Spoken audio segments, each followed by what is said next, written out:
Hi friends, welcome back to our channel mentoring minds with Ajay Sharma. अब तक आप depreciation calculation समझ गए हैं। आपने फिक्स्ड इंस्टॉलमेंट मेथड अच्छे से समझ लिया है। आज हम कुछ नया मेथड समझने वाले हैं and that is written down value method. इस मेथड में किस तरह से डेप्रिसिएशन कैलकुलेट होता है, किस तरह से पोस्टिंग की जाती है, आज हम इस कैलकुलेशन को अच्छे से समझेंगे। So let's continue our discussion on reducing balance method, that is diminishing balance method. We are aware when we talk about posting of entries, उससे पहले हमें बेसिक रूल्स पता होने चाहिए। जब तक रूल्स पता नहीं होंगे तब तक हम कुछ काम कर नहीं पाएंगे। We are aware Luca Pacioli, इन्होंने दुनिया को कंट्रीब्यूशन दिया अकाउंटेंसी का। सो थैंक्स टू हिम कि इनके वजह से आज हमारे सामने ये rules of debit and credit है और आज हम अकाउंटेंसी सीख पा रहे हैं। Let us recall the rules of debit and credit as per traditional approach. As per a traditional approach, accounts are classified into three categories, that is personal, real and nominal. हमें ये भी पता है debit the receiver, credit the giver. Debit what comes in, credit what goes out. Debit all expenses and losses, credit all incomes and gains. Also there is one more approach जो इन्होंने दुनिया के सामने रखा, that was modern approach. Modern approach भी उसी में से ही derive किया गया है। So here the rule says debit all assets and credit all liabilities. Also there is increase and decrease. अगर asset की value बढ़ती है या there is increase in asset, we are going to debit, and if there is a decrease in the value of asset, we are going to credit. इसका उल्टा हम follow करेंगे liabilities के लिए।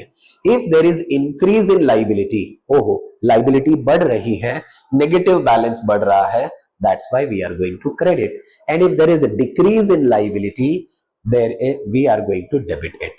कितना easy. So here as per modern approach हमें increase और decrease पर focus करना है। Now such type of sum they are going to give it in our exam. हमें ये 8 मार्क के लिए, 12 मार्क या 10 मार्क के लिए सम पूछ सकते हैं। Dhruv communication limited Pune purchased a computer for rupees 80,000 on 1st July 2020. On 1st October 2021, the company purchased an additional computer costing rupees 30,000. On 1st January 2023, the computer purchased on 1st July 2020 became obsolete and was sold for rupees 55,000, while another computer costing rupees 40,000 was purchased.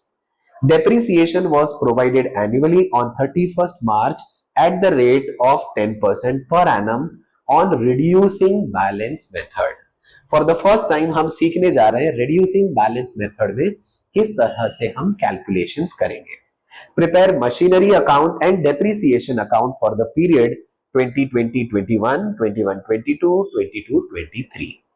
तो हमें पता है सबसे पहला step is the timeline. तो हम question को ध्यान से समझ करके हम पहले टाइमलाइन बनाएंगे। Our first year starts from 1st April 2020, ends on 31st March. Starts on 1st April 2021, ends on 31st March. Here, third year starts on 1st April, ends on 31st March. Now, ध्यान से हम पढ़ेंगे और समझेंगे कि हमें कब asset purchase करी और कितने की। So, first asset we purchased on 1st July. 1st July is in the first year and we have purchased it for 80,000. On 1st October 21, ये 1st April 21 के बाद ही आएगा। So 1st October 21 is the second year. We are again purchasing another asset for 30,000.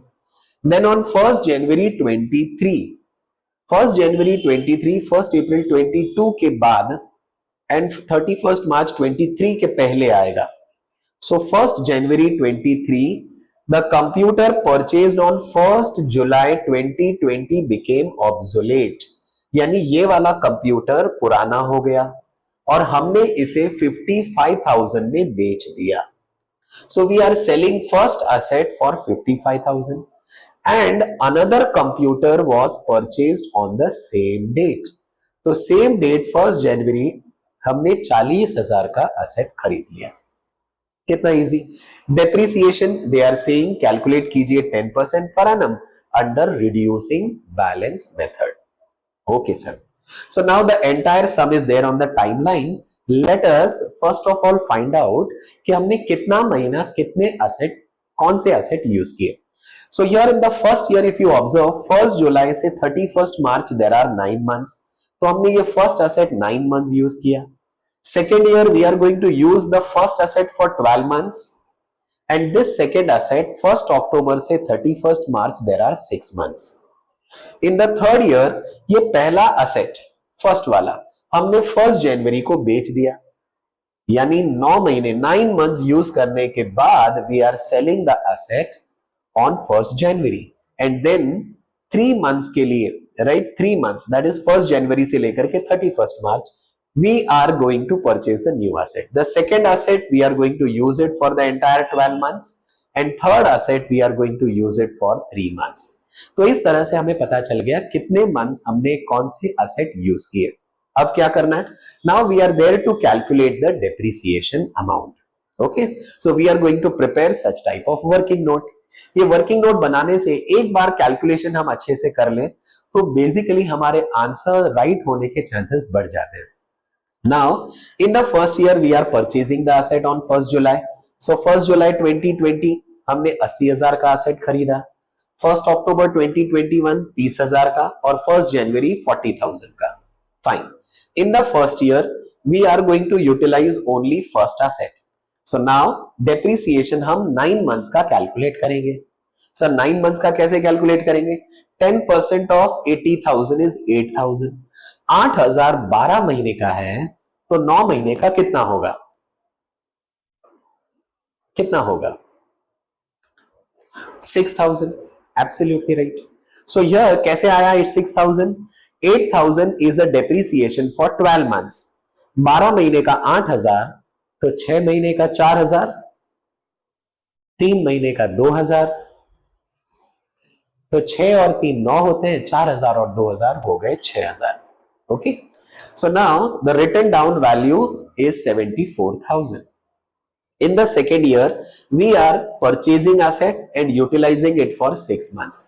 पहला asset हमने 12 महीने के लिए use किया, ठीक है, टोटल हमने कैलकुलेट कर लिया। On 31st March, again we are going to calculate depreciation for 12 months. अब याद रहे, under reducing balance method, depreciation is not charged on 80,000. अब डेप्रिसिएशन जो कैलकुलेट होगा वो 74,000 पर होगा। ओके, और इनकम टैक्स डिपार्टमेंट भी यही वाला मेथड एक्सेप्ट करती है। 74,000 का 10% is 7,400। Fine, and here the second asset we have used it for 6 months. 10 महीने का 10% ऑफ 30,000 इज 3,000, तो 12 महीने का 3,000, 6 महीने का होगा 1,500। So 1,500 is the amount of depreciation.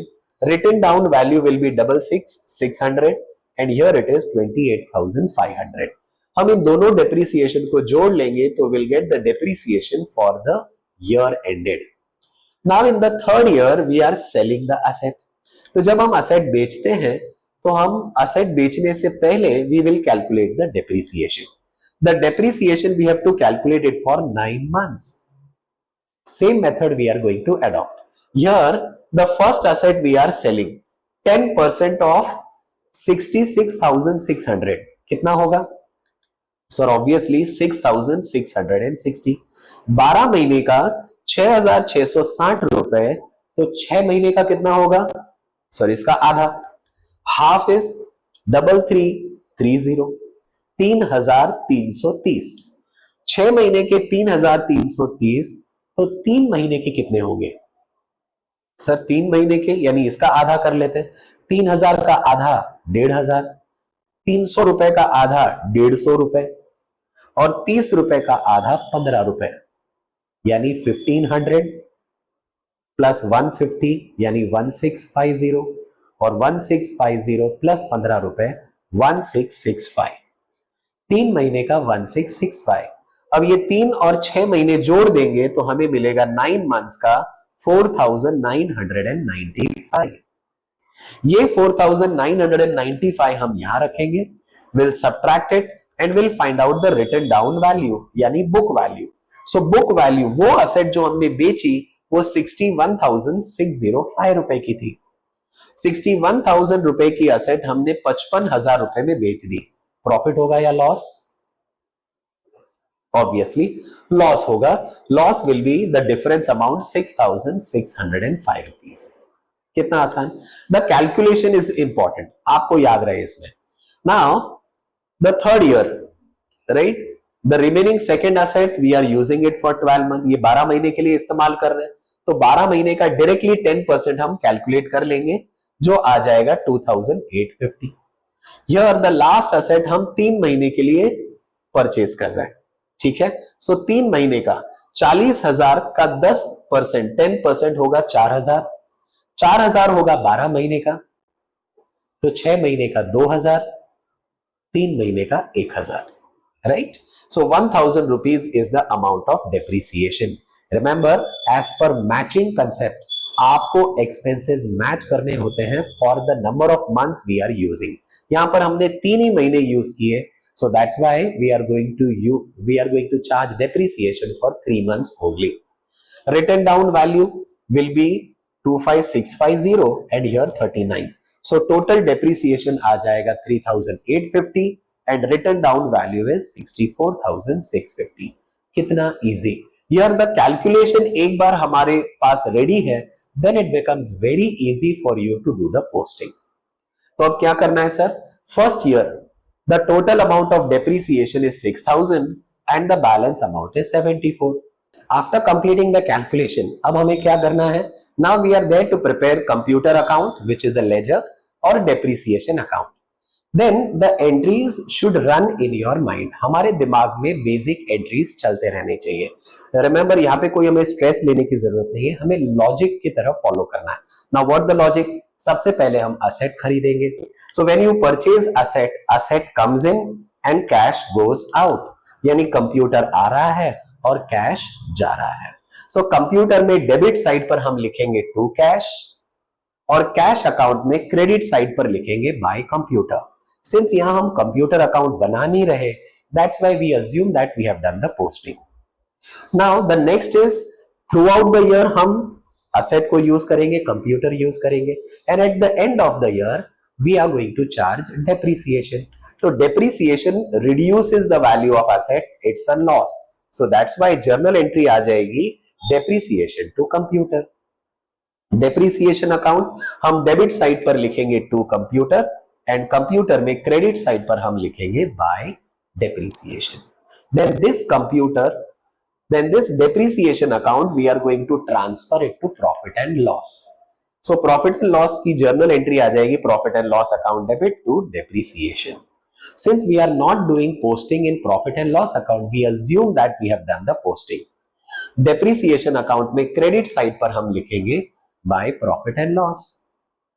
Now अब ये पूरा साल कंप्लीट हो गया। ड्यूरिंग द ईयर सिर्फ 3 ही जर्नल एंट्रीज आती है, purchase of asset, depreciation and transfer. Sir अब क्या करेंगे? Will close our books of account. हम कंप्यूटर अकाउंट क्लोज करेंगे 80,000, year also 80 minus 6 which is 74,000, right? This is the balance which we are going to transfer. Then depreciation account gets automatically tallied. In the second year, let's see, check out, have we purchased the asset? Yes, we have purchased the asset, also we have utilized the first asset. तो second year आप observe कीजिए, the total amount of depreciation is 8,900 and the balance amount is 95,100. Sir क्या करेंगे? Here in the second year we are purchasing the asset. जब asset purchase करते हैं, हमें पता है basic journal entry is computer to cash, that is asset to cash. Computer आ रहा है, कंप्यूटर के डेबिट साइड पर हम लिखेंगे टू कैश, और सिंस हम कैश अकाउंट बना नहीं रहे, हम उसे पोस्ट कर देंगे, हम उसे अज्यूम करेंगे we have done the posting on asset account, that is on cash account. Now we are going to charge depreciation at the end of the year. So depreciation reduces the value. Depreciation account debit to computer account. तो depreciation account में debit side पर हम लिखेंगे to computer and computer में credit side पर लिखेंगे bye depreciation. And the third is transfer. We will transfer this depreciation to profit and loss account. So journal entry is profit and loss to depreciation. Again हम profit and loss account बना नहीं रहे, तो we assume that we have done the posting in profit and loss account. So here depreciation is credited. On credit side will write by profit and loss account.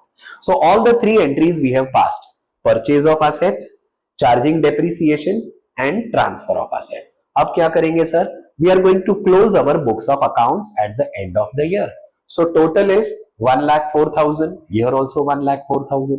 The difference amount is 95,100. Either आप यहां से ले लीजिए या आप total minus करके identify कर लीजिए. So balance amount is 95,100. Here depreciation account automatically gets tallied. Now in the third year, let's see, have we sold any asset? Yes. Have we purchased any asset? Yes. And also we have utilized the asset for 12 months.